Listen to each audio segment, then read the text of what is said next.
जब टीवी खोलते ही आप किसका फोटो देखेंगे, किसका चेहरा देखेंगे?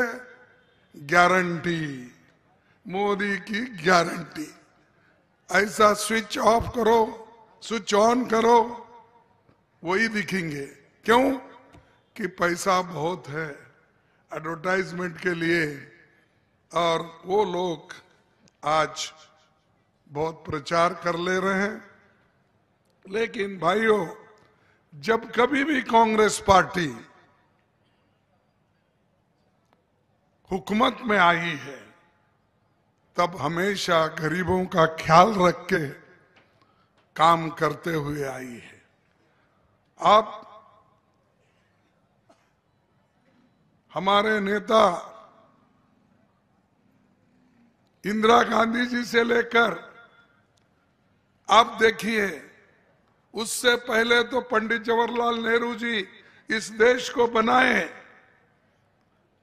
सबके लिए उन्होंने बाबा साहब अंबेडकर के नेतृत्व में संविधान बनाया, और आज उस संविधान से ही आप सब लोगों को जो सहूलत मिल रही है, वो बाबा साहब अंबेडकर और पंडित जवाहरलाल नेहरू जी के आशीर्वाद से मिल रहा है। और हमको ये कहते हैं कि गरीबों के लिए हम बहुत कुछ किए हैं। कांग्रेस ने क्या किया? सुबह शाम एक ही बात कहते हैं, वो परिवारवाद, परिवारवाद। अरे भाई, कितने बार बोलेंगे? एक बार, दो बार, तीन बार? सुबह से शाम तक हर मीटिंग में वही।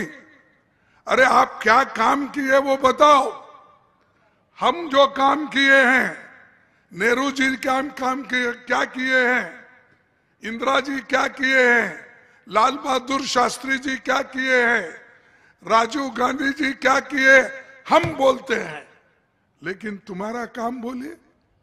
कहीं जाओ, कुछ ना कुछ बोलकर वहां पर समाज को डिवाइड करना, समाज को अलग करना। और इन्हों जब निकल के आते हैं तो बीजेपी के एमएलए, एमपीज वो अत्याचार, आदिवासियों के ऊपर अत्याचार करते हैं, शेड्यूल कास्ट के ऊपर अत्याचार करते हैं, पिछड़े हुए जो गरीब लोग हैं उनके ऊपर अत्याचार करते हैं। क्या इसीलिए लोगों ने आपको इस देश के गद्दी पे बिठाया? आपको देश के लोगों की सुरक्षा करना है, वो छोड़ के बार बार छोटी मोटी चीजें लेकर आप टीका टिप्पणी करते फिरते हो। भाइयों, और एक मैं आपसे कहना चाहता हूं, ये जो इस देश में हमने जो कार्यक्रम पहले भी बनाए थे, आज भी राहुल गांधी जी ने बहुत सी चीजें कांग्रेस पार्टी को अपने सलाह के रूप में उन्होंने दिया है। और लेकिन बीजेपी की सोच क्या है, मैं बताता हूं। बीजेपी की सोच आप जरा ध्यान से सुनिए। आसाम का मुख्यमंत्री कहता है, चंद जातियों की सेवा करना शूद्रों का कर्तव्य है। आप सब शूद्रों में आते हैं, और बहुत से लोग यहाँ मंच पर बैठे हुए हैं, वो भी शूद्रों में आते हैं। और उसका कहना, एक मुख्यमंत्री का कहना, ये बीजेपी के मुख्यमंत्री का कहना है कि चंद जातियों की सेवा करना शूद्रों का कर्तव्य है। अरे भाई, हम अगर सेवा करते हैं तो आप सिर्फ क्या मेवा खाने के लिए बैठे हैं? आप देश के लिए क्या कर रहे हैं? ये लोग तो श्रमिक हैं, शूद्र वर्ग पूरा श्रमिक है, लेकिन आप बैठे जगह खाते बैठे हो। राम नाम जपना, पराया माल अपना। राम नाम जपना, पराया माल अपना। और पूरे एयरपोर्ट, पोर्ट, ये सब, ये सरकारी आपका माल है, आपका है, ये सब दूसरे अमीर लोगों को वो बेच रहे हैं। इसीलिए हमको ध्यान में रखना चाहिए, इस देश में संविधान बचेगा, लोकतंत्र बचेगा तो ही आप लोग बच सकते हैं, नहीं तो फिर से हम लोग आदिवासी बनकर जंगलों में रहेंगे, पढ़ेंगे नहीं, लिखेंगे नहीं, ऑफिसर बनेंगे नहीं, पैसा कमाएंगे नहीं, और जो शेड्यूल कास्ट के लोग हैं शूद्र के नाते हर गांव में खेती में काम करते रहेंगे, महिला उठाते रहेंगे। क्या यही चाहते हैं आप देश में? और मोदी जी इनके बारे में कभी कुछ नहीं बोला। अभी मेरे दोस्त कुछ भाषण करते वक्त कहे, अरे भाई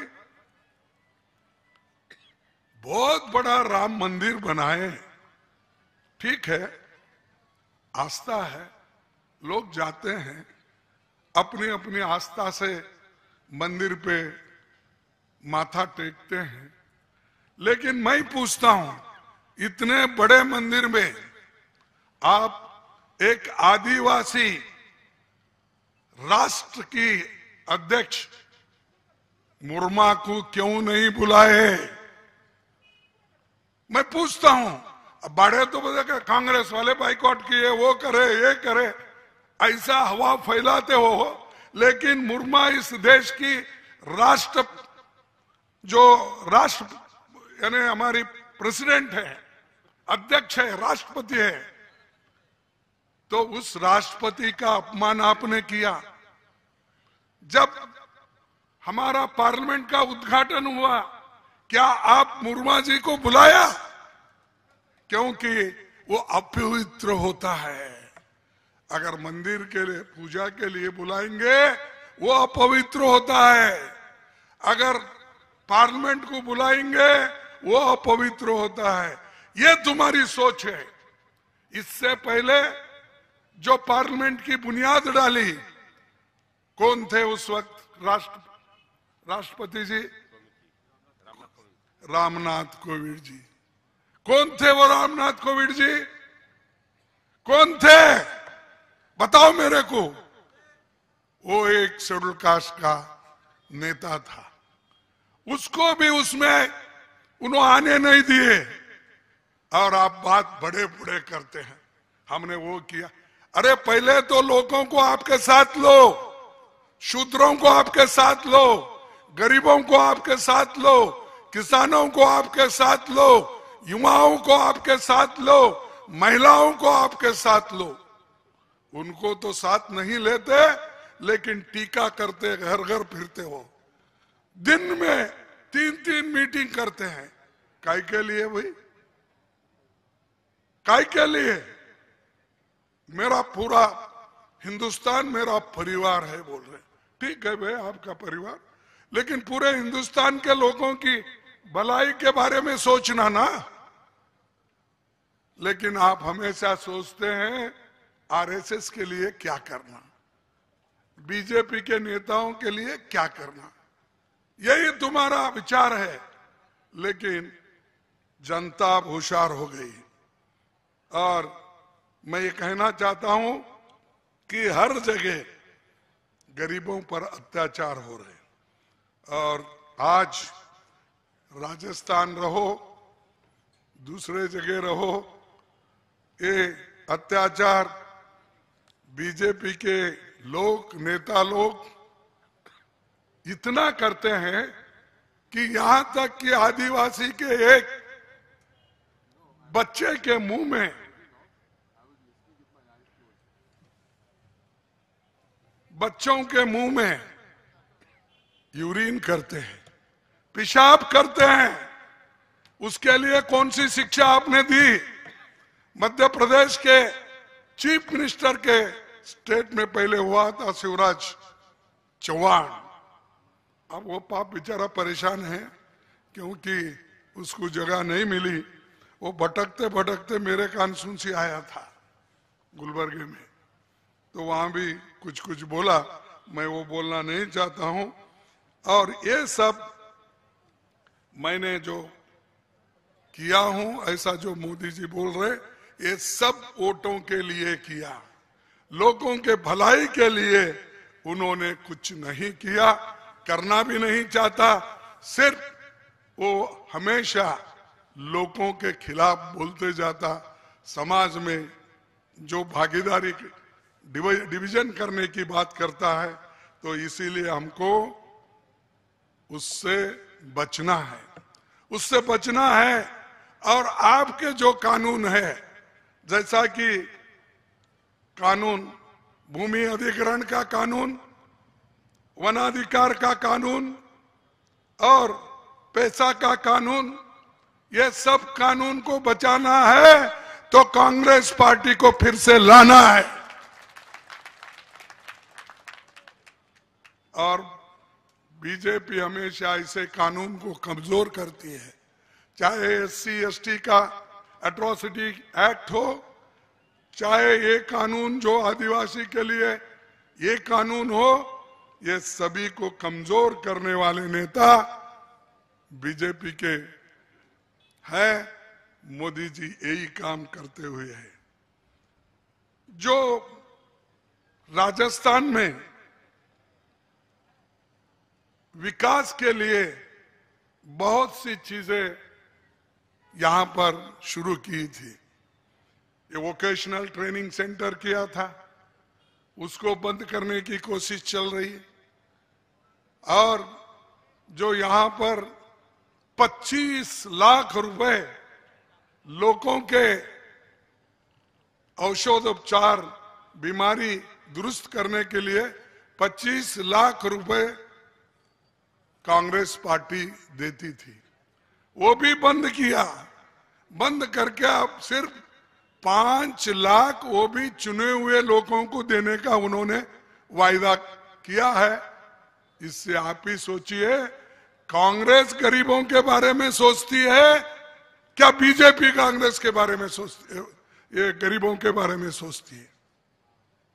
क्योंकि बीजेपी अगर सही सोचती तो कांग्रेस ने जो किया था 25 लाख रुपए खर्च करने के लिए, बीमारी के लिए, तो वो रख देते थे। दोपहर का खाना जो देने का था वो भी बंद किया। हर चीज इनके सरकार में बंद होते जाता है, कोई नया तो देते नहीं। मनरेगा का हमने बनाया, उसको कमजोर कर रहे हैं। और फूड सिक्योरिटी एक्ट हमने बनाया, उसको कमजोर कर रहे हैं। बच्चों के लिए पढ़ाई, कंपलसरी एजुकेशन हमने करके आज हर जगह स्कूल कॉलेजेस में, स्कूलों में हमने कंपलसरी किया, उसको भी कमजोर कर रहे। तो ये हमेशा गरीबों के खिलाफ बीजेपी है। और बीजेपी अगर आप मजबूत करेंगे, मैं ये कहूंगा कि एक बहुत बड़ा देश के खिलाफ काम होगा। भाइयों, इसीलिए हम एक 5 युवाओं के लिए घोषणा करते हैं। जो राहुल जी की मंशा है, युवाओं को आगे बढ़ाना है। उनके पास आज जो अनएम्प्लॉयमेंट है उसको दूर करना है। इसीलिए पहला जो बिंदु है, पहला पॉइंट युवाओं के लिए भर्ती भरोसा, ये हमारी घोषणा है आज। राहुल जी फिर डिटेल में बोलेंगे। भर्ती भरोसा, ये पहला बिंदु हमारा। कांग्रेस की ये गारंटी देश के युवाओं के लिए, जिसमें सबसे पहले हम सभी युवाओं को भर्ती भरोसे की गारंटी हम देंगे। और जो वैकेंसीज है उसको भी हम भर्ती करेंगे। और खासकर हमारे युवाओं को आज जो भटक रहे घर घर, उनको एक दिशा हम दिलाएंगे। और दूसरी बिंदु, सेकंड, पहली नौकरी पक्की। आज हमको नौकरियां देते हैं कि कौन सी नौकरी देते हैं? Contract labour. कौन सी नौकरी देते हैं? Daily wages. कौन सी नौकरी देते हैं? वो इवन मिलिट्री में भी भर्ती करने का है तो अग्निवीर की नौकरी। सिर्फ 3 साल के लिए, 4 साल के लिए अग्निवीर की नौकरी दिए जैसा करके चौथे साल उसको निकाल देते हैं। फिर उसका पेंशन का क्या होगा? उसके आगे जीने के लिए क्या रहा होगा? तो इसीलिए हम जो कुछ भी करेंगे पक्का करेंगे, पक्की नौकरी देंगे, अप्रेंटिसशिप करेंगे और हर जगह जितने भी डिग्री होल्डर्स है, डिप्लोमा होल्डर्स है, उनको जितने भी इंडस्ट्रीज है, पब्लिक अंडरटेकिंग है, वहां पर अप्रेंटिसशिप कोर्स देकर उनको मजबूत बनाएंगे।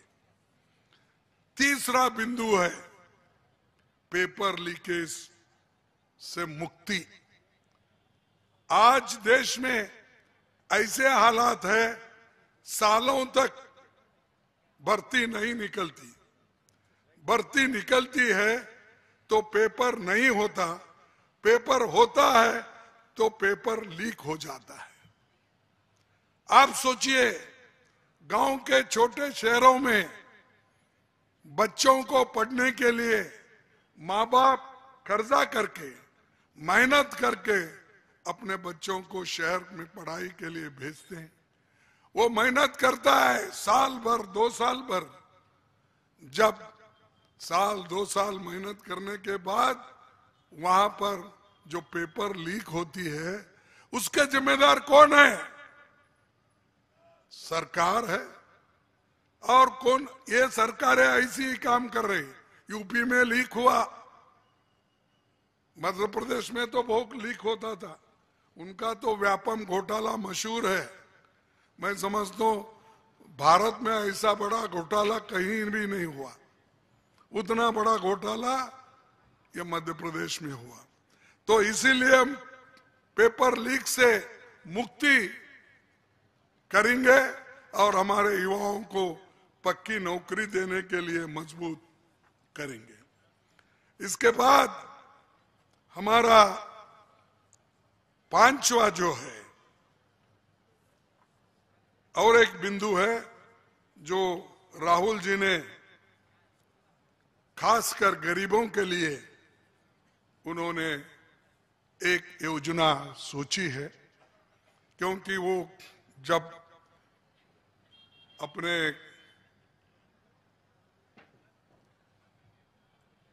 तमिलनाडु से निकलकर जो कश्मीर तक उनका दौरा था, उसमें बहुत से लोगों से उन्हें मिले। गरीबों से, मैकेनिक, ड्राइवर, ये जर्नलिस्ट, डॉक्टर्स, सबसे मिलने के बाद उन्होंने सोचा कि ये जो ट्रक ड्राइवर्स है, मैकेनिक्स है, कारपेंटर्स है, डिलीवरी बॉयज है, टैक्सी ड्राइवर्स है, इनके समेत इन लोगों को इनकी आमदनी बढ़ना, उनको आर्थिक न्याय मिलना, इसके लिए उन्होंने कोशिश करेंगे। और ये हमारा चौथा बिंदु है, गिग इकोनॉमी में सामाजिक सुरक्षा देना, ये अपना फैसला है। राहुल जी ने दुख और दर्द साझा किया, उनकी परेशानियां सुनी, जाना कि वो अपने गांव से मीलों दूर शहरों में किन मुश्किल परिस्थिति में काम कर रहे हैं, उन्हें क्या क्या दिक्कतें, उनका वेतन कितना, और सभी बातें उन्होंने सुनी है। और खास करके राजस्थान सरकार इन सभी लोगों की भलाई के लिए सामाजिक सुरक्षा का कानून लाई थी। जो कानून अच्छे हम लाते हैं ये बीजेपी को पसंद नहीं पड़ते, तो इसीलिए वो क्या करते हैं, लोगों को उचकाते हैं। और हम काम करके हारे, ये बड़ा हमको अजब लग रहा है। लोग बगैर काम करे जीतते हैं, लेकिन यह काम करके हारे, इसकी क्या वजह है? क्या हमारी गलती है? क्या इतने काम हमने किए, इतने सहूलतें दिए, इतने हॉस्पिटल्स में लोगों को जाने के लिए मदद की, तो यहां पर भी हमको थोड़ा नुकसान हुआ, लेकिन आपको आगे बढ़ना है। और दूसरा और आखिरी, ये पांचवा बिंदु है, युवा रोशनी। तो युवा रोशनी के तहत 5,000 करोड़ की राशि के एक फंड बनाया जाएगा, और वो फंड हर डिस्ट्रिक्ट में दिया जाएगा। अगर हो सकता है तो इसको और भी बढ़ा सकते हैं हम आगे, क्योंकि युवाओं के लिए एक दिशा दिखाना है, एक रोशनी देना है, तो एक काम भी हम करने के लिए तैयार है। ये हमारी गारंटी है। हमारी गारंटी मोदी जी जैसा नहीं है। उन्होंने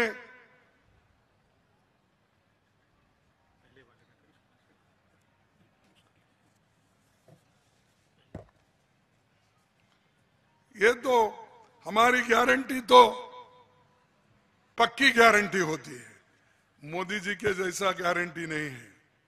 उन्होंने हमेशा यही कहते रहे कि मैं हर एक को कितने करोड़ नौकरियां, 2 करोड़ नौकरियां, 2 करोड़ नौकरियां मिले आपको। 15 लाख रुपए देने का वायदा किया था, मिला? अरे नोटबंदी, जीएसटी करके तो देश के गरीब लोगों को बर्बाद किया, फिर भी मोदी मोदी मोदी बोलते। क्या, मेरे को समझ में नहीं आया। अरे जो आदमी गरीबों को परेशान करता है, बर्बाद करता है, उसके भजन करते हो। इसीलिए मैं चाहूंगा कि आप डट के रहो। अगर आप एक रहेंगे, आदिवासी, शेड्यूल कास्ट, बैकवर्ड क्लास, गरीब लोग, किसान एक रहेंगे, मोदी ऑटोमेटिकली झुकेगा और भाग जाएगा सत्ता से। सत्ता से भागेगा। तुम्हारी एकता की जरूरत है। इसीलिए मैं ये चाहता हूं कि जो काम हमको करना है आप जरूर कीजिए।